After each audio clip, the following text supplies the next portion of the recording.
What can love really do? I know it's a very subjective question, but people tend to have the same answer. For some, love can build, create, strengthen, and even destroy bonds within people. But for others, love is about conquering the skies and even giving the stars and the moon just to make someone happy. I went around asking different people what can love really do, and yes, some answers are fairly the same. Love can make you dumb, make you happy, make you cry. Love can set you free. You're probably wondering what sparked this topic within me. Well, I think the song "Is There Anything Love Can Do" from a film soundtrack poses a good question. Their answers, I wouldn't call it exactly shallow, but rather dark, as if the true meaning of love is becoming dead. Repetitive definitions, mundane responses, and uninteresting answers. That is always interrelated for being bitter is always evident. Recently, I was fortunate enough that despite my busy schedule, I got to watch the latest Makoto Shinkai film, Wedding with You. Of course, I had high expectations since its predecessors have solidified the name of Shinkai in creating beautiful pieces. And true enough, what I witnessed was just breathtaking. Wedding with You is not just a story about a boy and a girl falling in love. We call first love coming of age story, like what would happen in between high schoolers, but it is so much more.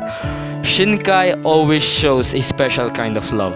The kind of love that even the supernatural cannot separate. For examples, we have Takao and Yukari looking for the right time to be with each other. Taki and Mitsuha trying to avert a catastrophe coming from the sky. Hina and Hodaka challenging heaven to find one another. Star-crossed lovers that found a connection that even the stormiest of storms cannot wash away. There are so many elements that could be found within these works that could blend well together, giving us something beautiful, a story of patience, a story of pain, a story about love, a story about faith. He shows us these different experiences and realities that define what humans are capable of.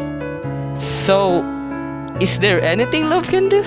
Of course there is, but what can love really do? For me, love is a lucky draw among 1,000 piles of entries. It's a 1 in a million chance of beating the unbeatable. And of course, for the love of God, I cannot be a biology enthusiast or something, but for me, there's one thing for sure. They say that with the epinephrine, or the hormone that is used for fight or flight, you can do anything that is beyond physical human limitation, but with the oxytocin or the love hormone, you can beat the impossible. And love is not always about separation. It's not always about the act of letting go, but what comes after. You disconnect for one purpose only, to reconnect. Love is about connecting two separate lives, and God knows what would happen next to them. Love is not created to destroy, but to create something wonderful. And I guess what I'm really trying to say is that, is there anything love can do? Yes, there is. Then what can love really do? Anything. 世界が君の小さな肩に乗っているのが僕にだけは見えて泣き出しそうでいると大丈夫ってさ君が